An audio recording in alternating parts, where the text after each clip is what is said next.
तो किसान बोएंगे बीजेपी की जीत का बीज। ये सवाल इसलिए पूछा जा रहा है क्योंकि जिस तरह से भारतीय जनता पार्टी और प्रधानमंत्री लगातार अन्नदाताओं की समृद्धि के लिए, उनके स्वास्थ्य के लिए, उनके सेहत के लिए, अच्छे उत्पादन के लिए काम कर रहे हैं। निरंतर योजनाओं का लोकार्पण और शिलान्यास किया जा रहा है, सौगातें दी जा रही है। तो ऐसे में पूछा जा रहा है कि आखिरकार जो किसान, जो मतदाता भी हैं, वो मतदाता क्या भारतीय जनता पार्टी के लिए जीत का बीज बोएंगे? ऐसी परिस्थिति बनेगी क्या? नमस्कार, आपके साथ मैं हूं लावनी विनीत और आप देख रहे हैं सत्ता का महासंग्राम। तो सत्ता का महासंग्राम बहुत दिलचस्प होता चला जा रहा है। एक तरफ तो हिमाचल प्रदेश में चुनावी तारीखों की घोषणा हो चुकी है, गुजरात में चुनावी तारीखों की घोषणा जल्द ही हो सकती है और इन सब के बीच तमाम तरीके से राजनीतिक पार्टियां, वो चाहे भारतीय जनता पार्टी हो, कांग्रेस हो या फिर नए तरीके से ताल ठोक रही आम आदमी पार्टी हो, तीनों ही अपनी अपनी दावे, अपनी अपनी दम भर रही है। लेकिन आज का दिन विशेष इसलिए है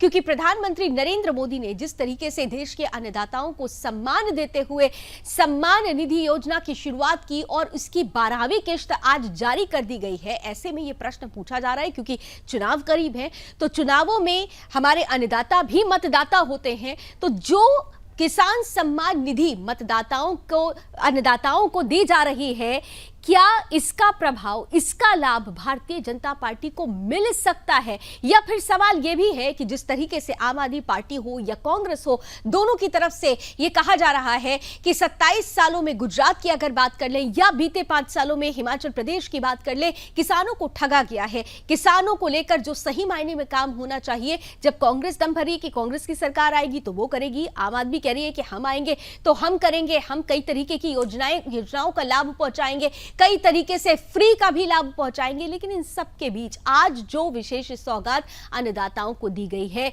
उसका क्या विशेष प्रभाव आने वाले चुनाव पर पड़ेगा? क्या वाकई जैसा कि कहा जा रहा है कि किसान बोएंगे बीजेपी की जीत का बीज, क्या ऐसा हो पाएगा? ये तमाम प्रश्न, इन प्रश्नों का जवाब ढूंढने की कोशिश की जाएगी आज सत्ता के महासंग्राम में। लेकिन सबसे पहले आइए आपको वो रिपोर्ट दिखा देते हैं जो ये बता रही है कि किस तरह से भारतीय जनता पार्टी नीत, केंद्र सरकार यानी प्रधानमंत्री नरेंद्र मोदी ने किसानों की समृद्धि के लिए, उनकी जीवन यापन में बढ़ोतरी के लिए जो वायदा किया था, उसके प्रति निरंतर सरकार प्रतिबद्ध रही है और यह प्रतिबद्धता आज भी सम्मान निधि के रूप में सामने आई।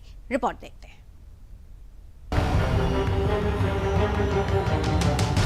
चुनाव और त्योहारों के माहौल में पीएम मोदी ने देश के अन्नदाताओं को तोहफा दिया है। दिल्ली के पूसा भारतीय किसान अनुसंधान संस्थान में पीएम किसान सम्मान सम्मेलन का उद्घाटन किया। इस मौके पर पीएम किसान योजना के तहत किसानों को 16,000 करोड़ रुपए की राशि की 12वीं किश्त जारी कर दी गई।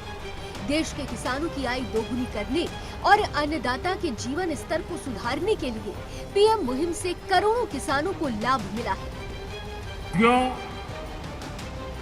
भारत की खेती के सभी बड़े भागीदार आज रूबरू में और वर्चुअली पूरे देश के हर कोने में इस कार्यक्रम में हमारे साथ जुड़े हुए हैं। ऐसे महत्वपूर्ण मंच से आज किसानों के जीवन को और आसान बनाने, किसानों को और अधिक समृद्ध बनाने और हमारी कृषि व्यवस्थाओं को और आधुनिक बनाने की दिशा में कई बड़े कदम उठाए जा रहे हैं। आज देश में 600 से ज्यादा प्रधानमंत्री किसान समृद्धि केंद्रों की शुरुआत हो रही है।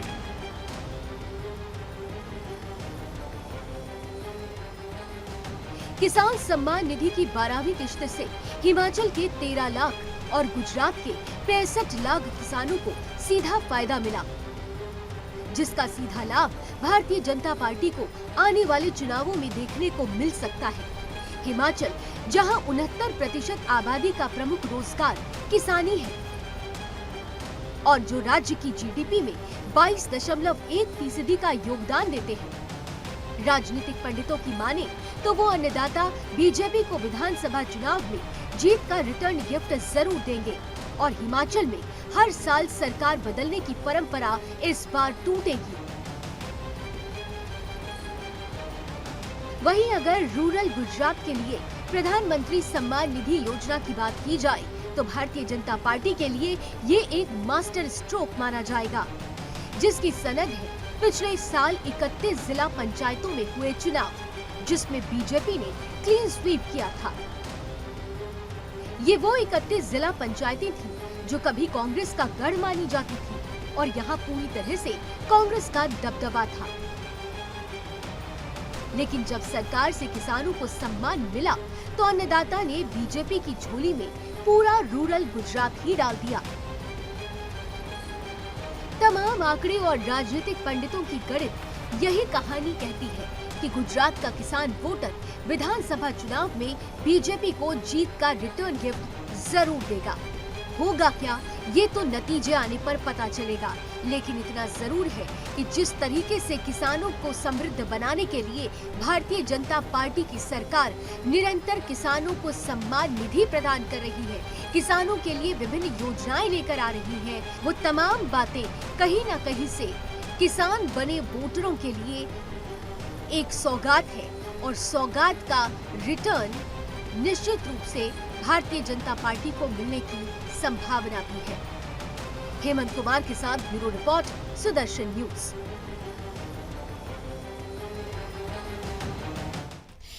तो प्रधानमंत्री की तरफ से किसानों को दिवाली से पहले दिवाली का जो गिफ्ट होता है वो दे दिया गया है, ये सम्मान दिया गया है, लेकिन सम्मान का क्या रिटर्न मिल पाएगा भारतीय जनता पार्टी को, क्योंकि चुनावों का दौर है। दूसरी तरफ क्योंकि जब सम्मान निधि की जारी की जा रही थी, जब घोषणा भी हुई थी और इसके बाद निरंतर जब जारी की जाती है सम्मान निधि, तो कांग्रेस हो या आम आदमी पार्टी हो, तमाम तरीके से विपक्ष की तरफ से ये कहा जाता है कि किसानों को ठगा गया है, ये तो बस आई वॉश है। अब होगा क्या, इस पर विस्तार से आकलन करेंगे, लेकिन आइए कुछ जरूरी जानकारियां हैं जो इस चर्चा को शुरू करने से पहले आपके सामने रखना चाहते हैं। पहले जरा हिमाचल प्रदेश की हम बात कर लेते हैं।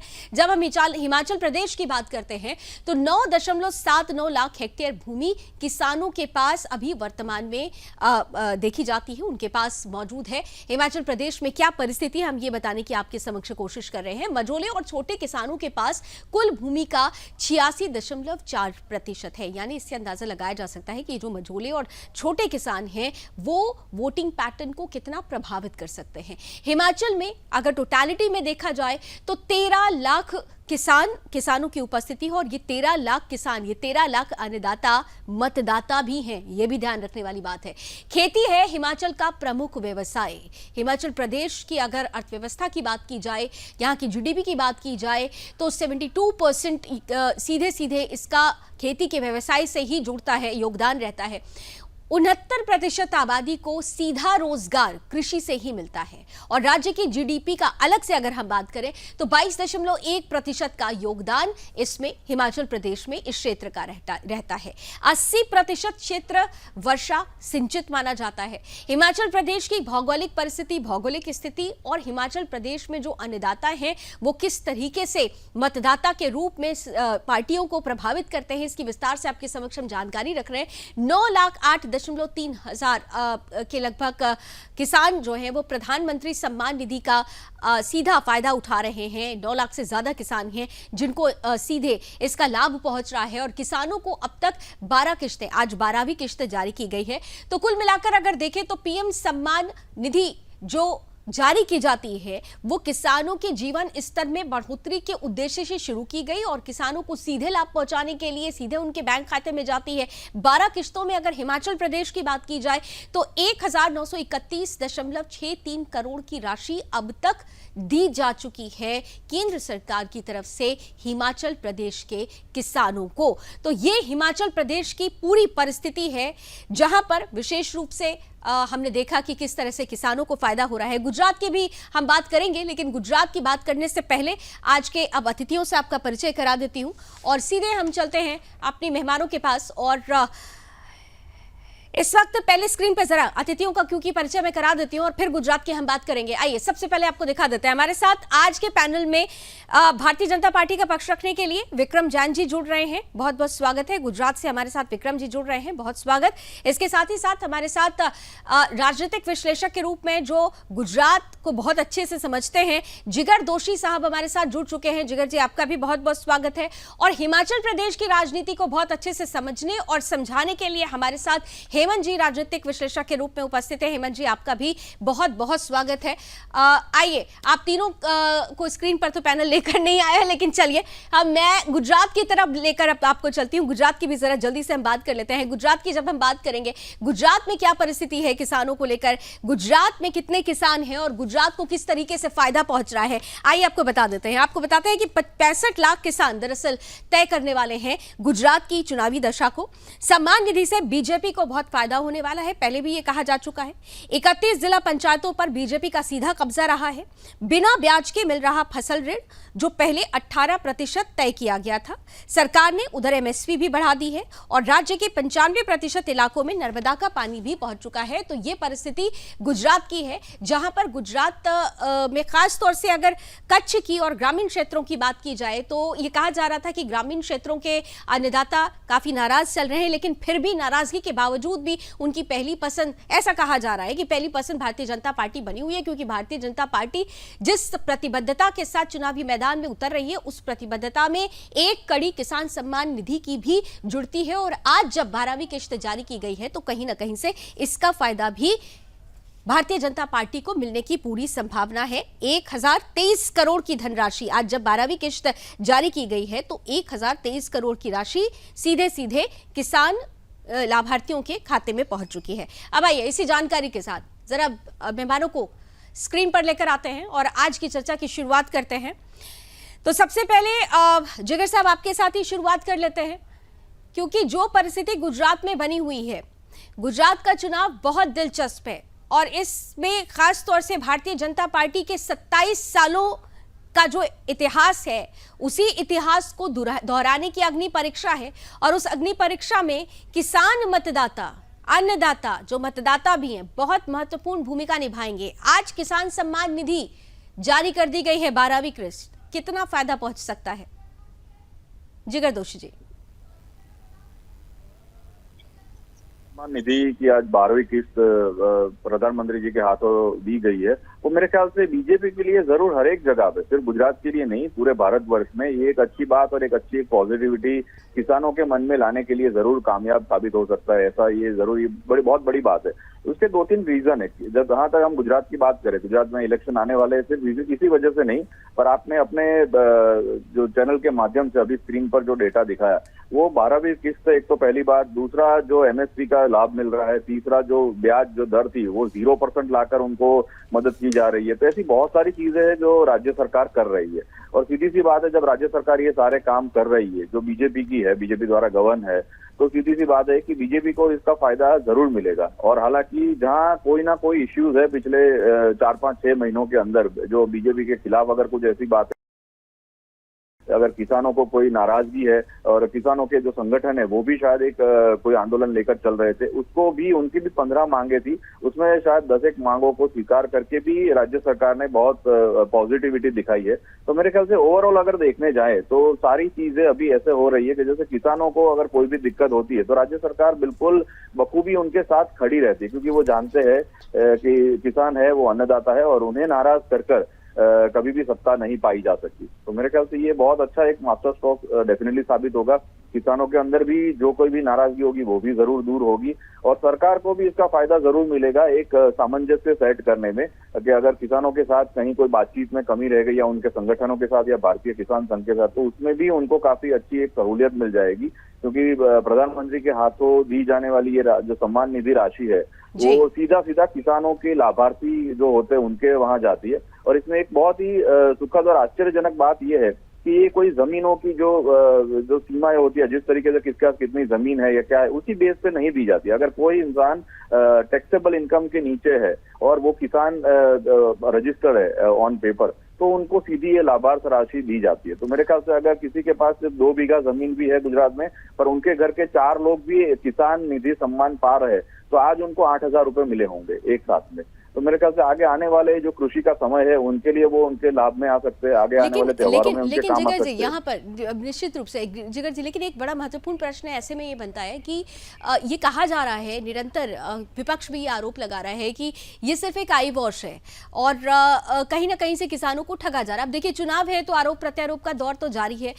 दूसरी तरफ एक तरफ किसान सम्मान निधि की लगातार किश्तें जारी की जा रही है, किसानों के सम्मान के लिए, उनकी समृद्धि के लिए कई केंद्रों की स्थापना भी हो रही है। आज 600 केंद्र ऐसे खोले गए हैं जिसमें से अकेले 44 की अगर बात की जाए तो गुजरात में ही है।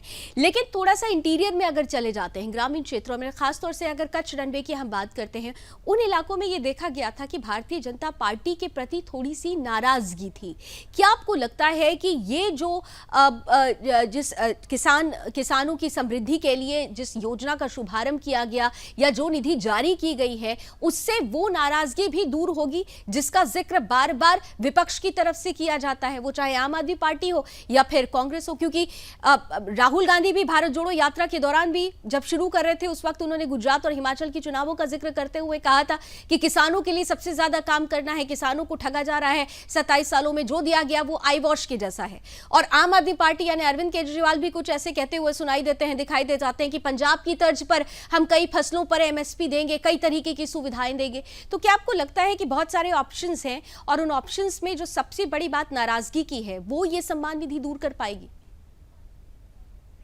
जी बिल्कुल। देखिए, एक सम्मान निधि की जहां तक बात है तो वो एक इसे ऐसा कह सकते हैं कि एक किसानों के प्रति, किसानों को जो गवर्नमेंट के प्रति जो भी नाराजगी है उसमें से एक चीज जरूर दूर होती है। हम ये नहीं कह सकते इसको ओवरऑल तरीके से कि ये सारी की सारी जो भी प्रश्न उनके पेंडिंग है उसके ऊपर ओवरऑल उनको नाराजगी नहीं होगी। तो मेरे ख्याल से अगर ये पूरी बात अगर हम देखने जाए तो कच्छ की जहां तक आपने बात की, कच्छ में एक ऐसी चीज है कि अभी हाल ही में नर्मदा का पानी पहुंचा है।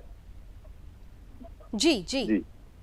तो वो मेरे ख्याल से किसानों के लिए भी बहुत अच्छी और लाभदायक बात है, क्योंकि इतनी बड़ी योजना को धरातल पर लाने के लिए सरकार को भी काफी समय लग गया और काफी 15 साल से 16 साल से ये जो मशक्कत चल रही थी उसमें भी राज्य सरकार कामयाब हुई है।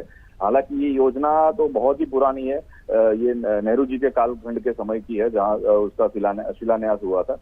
पर ये मेरे ख्याल से किसानों के लिए काफी एक पॉजिटिव बात जरूर होगी, किसान सम्मान निधि। हालांकि विपक्ष के पास भी जरूर इस बात के लिए मुद्दे है, उसे भी मैं डिनाई नहीं कर रहा, क्योंकि किसानों के जो बेसिक मूलभूत प्रश्न है, अगर क्रॉप के रिलेटेड कुछ हो या बियारण के रिलेटेड कुछ हो या खाद के रिलेटेड हो, तो वो विपक्ष क्या करता है कि विपक्ष उसी चीज को एड्रेस करता है कि अगर आपको ये परेशानी हम दूर कर देंगे। पर विपक्ष को ये भी देखना रहेगा कि उनके जो अलग दूसरे राज्यों में सरकार है वहां पर क्या परिस्थिति है, उन्होंने अपने मैनिफेस्टो में जो बताया है। अगर आप आरोप लगा रहे हैं तो उन आरोपों को दूर करने के लिए, उन सुविधाओं के लिए आपके पास क्या वो रोड मैप तैयार है? इसे भी प्रस्तुत करना होगा मतदाताओं के बीच में, निश्चित रूप से। जिगर साहब आपके पास आती हूँ, हमारे साथ मैं स्क्रीन पर अब देख पा रही हूँ नकीन मेहरा साहब भी जुड़ चुके हैं, आम आदमी पार्टी से हमारे साथ जुड़ रहे हैं। बहुत बहुत स्वागत है मेहरा साहब। और हमारे साथ विक्रम जैन जी मैं देख पा रही हूँ, भारतीय जनता पार्टी का पक्ष रखने के लिए जुड़ चुके हैं। विक्रम जी आपका भी बहुत बहुत स्वागत। तो भारतीय जनता पार्टी की क्योंकि बात हो रही है विक्रम जी, इसलिए पहला कमेंट आपका ले लेती हूँ। जिगर जी ने अभी थोड़ा विस्तार से बताया क्योंकि वो गुजरात से हैं, पूरी तरीके से वहां की राजनीति को समझते हैं, बहुत सारी बातें उन्होंने विस्तार से कही। एक सीधा प्रश्न है, किसान सम्मान निधि की आज 12वीं किश्त जारी की गई है। किसानों को जो अन्नदाता हैं वो मतदाता भी हैं और इसीलिए अन्नदाताओं को बतौर मतदाता आपकी तरफ प्रभावित वो हो सके, 27 सालों का जो इतिहास है वो आपका फिर से दोहर सके, इसके लिए तमाम योजनाएं हैं। बावजूद इसके विपक्ष ये आरोप लगाता रहता है कि आप लोगों ने किसानों के लिए जो काम किया है वो जस्ट आई वॉश है और इस बार उसका आपको परिणाम भुगतना होगा। विक्रम जी, सबसे प्रथम तो मैं प्रधानमंत्री जी नरेंद्र भाई मोदी जी को आज मैं धन्यवाद देना चाहता हूं। गुजरात के सारे किसानों की ओर से धन्यवाद देना चाहता हूं। देश के 11 करोड़ किसानों की ओर से धन्यवाद देना चाहता हूं कि किसान को आज किसी के सामने हाथ नहीं फैलाना पड़ता है। किसान को खाद खरीदना है, किसान को बीज खरीदना है, किसान को खेती करनी है तो उनके खाते में 2,000 रुपए की सम्मान राशि उसे समय समय पर मिल जाती है। और आज ये कोई पहली किस्त जारी नहीं की हुई है, ये 12वीं किस्त जारी की गई है और 2 लाख करोड़ से ज्यादा रुपए किसानों के खाते में एक बटन दबाकर किसी बिचौलिए के बिना, किसी कटकी के बिना सीधे से सीधे उनके खाते में जमा किए गए हैं। इसके लिए मैं नरेंद्र भाई मोदी जी को बहुत धन्यवाद देना चाहता हूँ। लेकिन विक्रम जी, सवाल तो ये पूछा जाएगा ना, आज तो 12वीं किस्त जारी हुई, 11 किस्त तो पहले भी जारी हो चुकी है। बावजूद इसके ये देखा गया कि जो ग्रामीण इलाकों के किसान थे वो कहीं ना कहीं से थोड़े बहुत नाराज चल रहे थे, और इसी आरोप को तो विपक्ष आप पर लगाता है। ये कोई चुनावी सहाय नहीं है। ये प्रधानमंत्री जी हर जो 3 महीने 4 महीने में जो एक किस्त जारी करते हैं उसके अनुसार ही वो किस्त जारी की है। दीपावली से पहले किसान के घर में उसका सम्मान पूर्वक ठीक है, कुछ खरीद कर सके, कुछ भी बीज ला सके, उसका खाद ला सके, इसके लिए वो जारी की गई है। ठीक है, आप कह रहे हैं कि ये कोई, ठीक है, आप कह रहे हैं कि ये कोई चुनावी कोई मुद्दा नहीं बनाना चाहिए इसको, क्योंकि हर वर्ष ऐसा किया जाता है। लेकिन आम आदमी पार्टी से हमारे साथ नकीन साहब जुड़े हुए हैं, वो क्या सोचते हैं, क्या समझते हैं? क्योंकि लगातार नकीन साहब आप लोगों की तरफ से कहा जा रहा है कि आप जितने भी योजनाओं का लाभ दे रहे हैं उन योजनाओं को सीधे सीधे चुनावों से जोड़ दिया जा रहा है, और जब आज 12वीं किस्त जारी हुई है तब भी आम आदमी पार्टी की तरफ से अगर ये कहा जाता है कि ये तो जस्ट आई वॉश है, किसानों को ठगा जा रहा है, ऐसा क्यों लगता है आपको?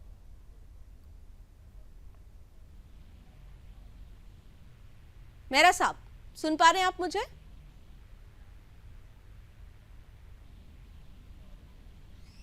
नकीन मेहरा साहब, क्या आप मुझे सुन पा रहे हैं? मैम अभी आवाज पहुंची है, बिल्कुल आवाज नहीं थी इसमें बिल्कुल भी। जी नकीन साहब, मेरा प्रश्न ये था कि भारतीय जनता पार्टी गुजरात चुनावों में या फिर हिमाचल प्रदेश के चुनावों में इतिहास दोहराने की बात कर रही है, एक नया इतिहास रचने की बात कर रही है। आज किसान सम्मान निधि योजना के तहत जो किस्त जारी की गई है, ये कहा जा रहा है कि भाई अन्नदाता भी तो मतदाता होता है और इसका कहीं ना कहीं से प्रभाव पड़ेगा, लेकिन आप लोग जब लगातार ये कह रहे हैं कि किसानों को ठगा जा रहा है, ऐसा क्यों लगता है आपको? लावनी जी, मैं ये कहना चाहूंगा कि किसान सम्मान राशि में जो 10-10 रुपए के चेक जो सरकार द्वारा, भारतीय जनता पार्टी की सरकार द्वारा दिए गए हैं, 10 रुपए का चेक है, 2 रुपए का चेक जो किसानों को दिया गया मुआवजे के रूप में, क्या उसको सम्मान बोलेंगे हम? क्या यदि 10 रुपए को ही सम्मान बोलेंगे, 10 रुपए के चेक को सम्मान बोलेंगे, तो फिर ऐसी सरकार, भारतीय जनता पार्टी जैसी सरकार भारत के नागरिकों को नहीं चाहिए जी। और गुजरात के अंदर जो गुजरात मॉडल लेकर के मोदी जी चले थे भारत देश में लाने के लिए, यदि ऐसा गुजरात मॉडल जाकर कोई देखता है तो इतना बुरे हालात गुजरात के हैं जहाँ पर जो दीवारें खड़ी करनी पड़ती हैं झुग्गियों को छिपाने के लिए, वैसे गुजरात मॉडल की किसी भी व्यक्ति को जरूरत नहीं है। जिस देश के अंदर लोग महंगाई की वजह से मर रहे हैं, घूम रहे, बेरोजगारी, आप युवाओं को ले लीजिए, अभी ट्रेन में जो युवाओं की वैकेंसी निकली थी, ट्रेन के अंदर ऐसे लटक करके लोग गए हैं, पब्लिक गई है।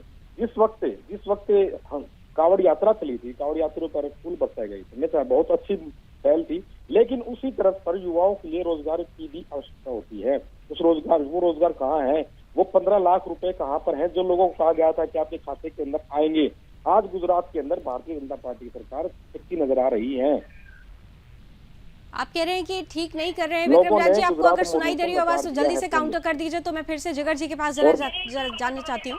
विक्रम जी, नकीन मेहरा जी का आवाज मुझे क्लियर नहीं सुनाई दे रहा है, पर मैं ये जरूर कहना चाहता हूँ कि पिछले 2 दशकों से गुजरात का कृषि विकास दर वो 10%, डबल डिजिट 10% के ऊपर रहा है, और जो सिंचाई का क्षेत्र है वो हमारा 30 लाख हेक्टेयर था, उसकी जगह 60 लाख 70 लाख हेक्टेयर के करीबन है। ड्रिप इरिगेशन से हम लोग सब जगह किसानों को ज्यादा से ज्यादा पानी दे पाए हैं। नर्मदा का पानी हम हर एक घर में पहुंचा पाए हैं, हर एक खेत में पहुंचा पाए हैं। इसकी वजह से गुजरात का किसान समृद्ध किसान है, और गुजरात का किसान पूरे साल में 2-3 फसलें लेता है। ठीक है, लेकिन विक्रम जी, आप मुझे ये नहीं बता पाए, ये बात मैं नकीन साहब से भी पूछूंगी जरूर, लेकिन आप मुझे ये नहीं बता पाए, मैंने आपसे जो प्रश्न पहले भी किया था, दोबारा दोहरा देती हूँ कि ये सब कुछ हो रहा था, इसमें कोई दो राय नहीं है कि अगर बार बार आपकी सरकार बन रही है तो अन्नदाता जो मतदाता है उन्होंने आपको मत दिया है, लेकिन फिलहाल बीते 1 सालों में हमने नाराजगी भी देखी है किसानों की। कच्छ के क्षेत्र की हम बार बार बात कर रहे हैं, अभी जिगर जी के पास में जाऊंगी, थोड़ा विस्तार से वो और बताएंगे उस क्षेत्र में क्या किया गया किसानों के लिए, क्योंकि लगातार अरविंद केजरीवाल उस क्षेत्र को टारगेट करते हुए अपनी बयान जो दे रहे हैं, भाषण में भी उसका जिक्र कर रहे हैं, तो कहीं ना कहीं से चुनौती तो खड़ी की जा रही है ना आपके लिए। गुजरात के जितने भी जिले हैं, हर जिले तक हम लोगों ने नर्मदा का पानी पहुंचाया है, चाहे वो उत्तर गुजरात हो, चाहे वो मध्य गुजरात हो, चाहे वो कच्छ का क्षेत्र हो, चाहे वो सौराष्ट्र का क्षेत्र हो। हमने पौनी योजना से सौराष्ट्र में पानी पहुंचाया है और हमने कच्छ के रण जो अपना होता है, रेगिस्तान विस्तार होता है, वहां पर भी हमने पानी पहुंचाया है। तो कहीं पर भी पानी की कोई किल्लत नहीं है। गुजरात में 97% घरों तक हम नल से जल पहुंचा चुके हैं। तो बाकी के वो जो उनके उनका अपना चुनावी स्टंट है और चुनावी वायदे हैं। अरविंद केजरीवाल जी गुजरात में आके जिगर जी देखिए, नफरत फैलाते हैं। जिगर जी आपको मेरी आवाज पहुंची? ठीक है विक्रम जी, ठीक है विक्रम जी, आपने जो किया आपने बता दिया है। लेकिन जिगर जी सबसे महत्वपूर्ण ये हो जाता है, हेमंत जी भी हमारे साथ थोड़ी देर में जुड़ेंगे, हिमाचल प्रदेश की हम बात करेंगे, लेकिन अभी गुजरात की बात हम पहले ही कर रहे हैं। जिगर जी महत्वपूर्ण ये हो जाता है कि जब हम पॉलिटिकल बॉडीज को रखेंगे, एक दूसरे पर आरोप प्रत्यारोप तो लगाएंगे, लेकिन जमीनी स्तर पर यह देखा गया है कि कहीं ना कहीं से कुछ ना कुछ त्रुटियां हुई और उस त्रुटि को ही के सुधार के लिए ही, चाहे गौरव यात्रा की बात कर ली जाए या फिर आज के किसान सम्मान निधि की बात की जाए, अन्नदाताओं को आप नजरअंदाज नहीं कर सकते। मैं बार बार कह रही हूं, अन्नदाता मतदाता भी है और जिस क्षेत्र की मैं बात कर रही हूं उस क्षेत्र को ही टारगेट विपक्ष की तरफ से भी किया जा रहा है। राहुल गांधी की भी अगर आप याद करें कि भारत जोड़ो यात्रा से पहले उन्होंने गुजरात और हिमाचल का जिक्र किया, तो गुजरात का खास तौर से जिक्र करते हुए इसी एरिया को टारगेट किया गया जहां पर किसानों में नाराजगी थी। जिन 31 जिलों की हम बार बार बात कर रहे हैं, जो कि पहले किसी जमाने में कांग्रेस के कोर वोटर थे, अगर वो भारतीय जनता पार्टी को वोट दे रहे हैं तो वही 31 जिले प्रभावित हुए हैं इस बार। तो वो नाराजगी क्या कहीं ना कहीं से नुकसान पहुंचा सकती है भारतीय जनता पार्टी को या विपक्ष को फायदा हो सकता है? ग्राउंड पर क्या स्थिति है? जी बिल्कुल, आपको मेरी आवाज आ रही है? बिल्कुल आ रही है जिगर जी। जी जी जी, देखिए आपने जो बात बताई और पक्ष विपक्ष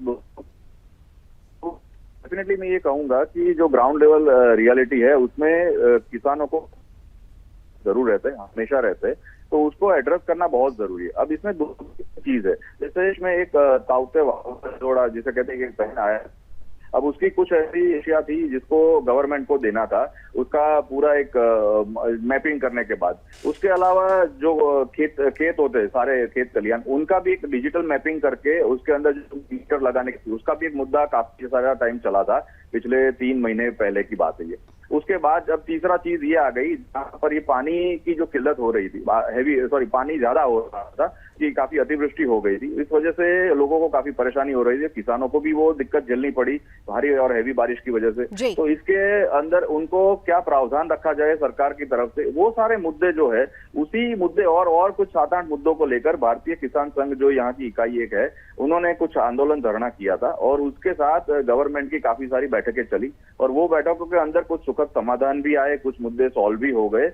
तो मुद्दे नहीं है बिल्कुल ऐसा नहीं कह सकते, पर हाँ सरकार ये प्रयत्न जरूर कर रही है कि वो जितने मुद्दों को दाता के प्रश्नों को जल्दी सॉल्व कर सके वो जरूर करे। मेरे ख्याल से यहाँ पर कहीं एडमिनिस्ट्रेशन लेवल पे कहीं ना कहीं कोई दिक्कत आ रही जो सरकार को बहुत जल्दी सुलझाना होगा, अदरवाइज ये डेफिनेटली बात है। ठीक है, लेकिन एक चीज आप बार बार महत्वपूर्ण, एक चीज जो आप बार बार जोड़ रहे हैं कि प्रयास हो रहा है। नकीम जी देखिए, प्रयास हो रहा है, अगर कहीं कुछ गड़बड़ है तो सरकार उसे ठीक करने के लिए, उसे दुरुस्त करने के लिए प्रयास कर रही है और कई बार उसके रिजल्ट्स भी सामने देखने को मिल रहे हैं। लेकिन आप लोग जिस तरीके से चुनावी मैदान में उतर रहे हैं, केवल सिर्फ भाषण दे देने से या वायदा करने से काम नहीं चलेगा। जो आप बात कह रहे हैं उन दावों को पूरा करने के लिए आपके पास क्या रोड मैप तैयार है? आप पंजाब की तर्ज पर गुजरात के किसानों को या हिमाचल प्रदेश की सरकार को, हिमाचल प्रदेश के किसानों को उसी तरीके से लाभ पहुंचाने की बात करते हैं, तो सब तीनों ही राज्यों को अगर देखें तो भौगोलिक परिस्थिति अलग है, हर जगह के मुद्दे अलग हैं, हर जगह की परेशानियां अलग हैं। तो ऐसे में रोड मैप आपका क्या तैयार है?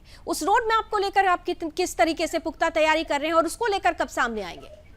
यदि प्रयास किया जाता तो पिछले 20-25 साल से भारतीय जनता पार्टी की सरकार गुजरात के अंदर है और माननीय प्रधानमंत्री नरेंद्र मोदी भी वहां के मुख्यमंत्री रहे हैं। यदि प्रयास किया जाता तो आज गुजरात के बदतर हालात नहीं होते। प्रयास किया गया है दिल्ली के अंदर, जैसे ही आम आदमी पार्टी की माननीय मुख्यमंत्री श्री अरविंद केजरीवाल की सरकार दिल्ली में बनी है, तब से लेकर के आज तक एक आम जन की सुविधाओं को व्यवस्था इतनी अच्छी तरीके से किया गया है।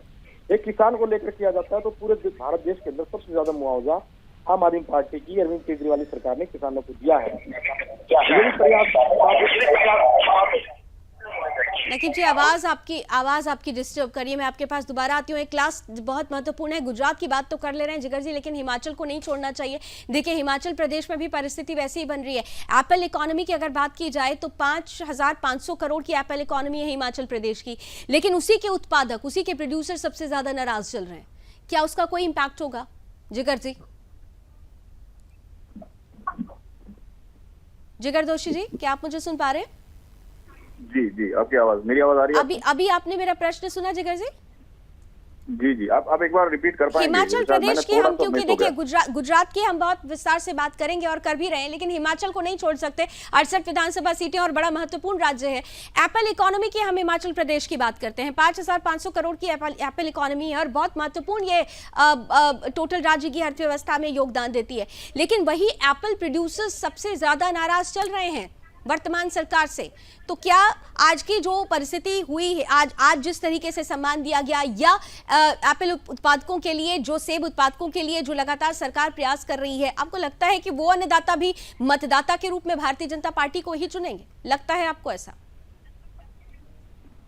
देखिए, इसमें दो बात हो सकती है, जैसा मुझे अभी दिख रहा है। इसमें एक चीज ये हो सकती है कि किसान सम्मान निधि पाने वाले सारे जो किसान है, जो फैमिलीज है, जिनको जो लाभान्वित हुए, उनको डेफिनेटली ये फायदा हुआ है, तो वो एक पॉजिटिविटी जरूर सोचते होंगे सरकार के लिए कि सरकार हमारे बारे में सोच रही है। पर जहां तक ये जो लॉन्ग टर्म क्वेश्चन है, लॉन्ग टर्म इश्यूज है कि अगर एप्पल जो प्रोड्यूसर्स है उनको जो दिक्कत आ रही है, तो मेरे ख्याल से विपक्ष के पास भी बहुत सारे ऐसे सजेशन, सॉल्यूशन वो लेकर आते हैं जो कई बार सरकार को सुनना चाहिए। और दूसरी बात, सबसे बड़ा जो मैंने एक दिक्कत देखी है, चाहे कोई भी राज्य सरकार हो और किसी भी पार्टी की हो, जनरली सरकार की मंशा अपने अन्नदाताओं के लिए और मतदाताओं के लिए पॉजिटिव ही होती है, चाहे कोई भी सरकार हो। पर एडमिनिस्ट्रेटिव लेवल पर वो कहीं ना कहीं जो चूक रह जाती है, जिसको अगर कोई राज्य सरकार कंट्रोल नहीं कर पाती और बिल्कुल, यानी वो चूक, उसमें वो चूक कहीं ना कहीं से नुकसान पहुंचा सकती है। लेकिन बिल्कुल आपने महत्वपूर्ण बात कही कि कोई भी सरकार हो या कोई भी जिस भी पार्टी की सरकार हो, उसकी कोशिश होती है कि मतदाता हैं, जो राज्य के वासी हैं, उनको सीधे लाभ पहुंचाया जाए उनकी उन्नति समृद्धि के लिए। लेकिन इन सबके बीच क्योंकि चुनाव है और चुनाव में कई मुद्दे हैं, मुद्दों में विपक्ष के आरोप भी हैं। विपक्ष जिस तरह से आरोप लगा रहा है और जो दावे कर रहा है, उन दावों का रोड मैप लेकर क्यों नहीं उतर रहा है, यह भी प्रश्न पूछा जा रहा है। बहरहाल समय की कुछ सीमाएं हैं, लेकिन इतना जरूर है कि सत्ता का महासंग्राम अभी जो शुरुआत हुई है, ये शुरुआत सिर्फ है, अभी खत्म नहीं होगा, आगाज है। अंजाम तो नतीजों के साथ ही संपन्न होगा। आगे हम जुड़ते रहेंगे, बात करते रहेंगे। आज का दिन किसानों के लिए बड़ा महत्वपूर्ण था। अन्नदाता हैं हमारे, अन्नदाता मतदाता भी हैं, और इसीलिए चाहे भारतीय जनता पार्टी हो, चाहे आम आदमी पार्टी हो या फिर कांग्रेस हो, इन मतदाताओं को, इन अन्नदाताओं को लुभाने के लिए, अपने पक्ष में करने के लिए कई तरीके की दावे कर रही है। दावों में किसके कितना दम है, यह तो चुनावी नतीजों से पता चलता रहेगा। फिलहाल हमारा सत्ता का महासंग्राम भी जारी रहेगा। आप हमारे साथ निरंतर बने रहें। यहां विशेष आपको बता देते हैं कि गुजरात को लेकर हमारा सर्वे अब भी जारी है। आप हमारी वेबसाइट पर जाकर वो प्रश्न जो गुजरात की जनता के मन के मनोभावों को प्रस्तुत कर रहे हैं, उन प्रश्नों को लेकर हम आपके बीच हैं। हमारी वेबसाइट पर जाइए और ज्यादा से ज्यादा जुड़िए, क्योंकि चुनाव है, दिशा और दशा आपको ही तय करनी है। अभी बस इतना ही। देश और दुनिया की तमाम खबरों के लिए आप जुड़े रहिए सुदर्शन न्यूज के साथ। जय हिंद।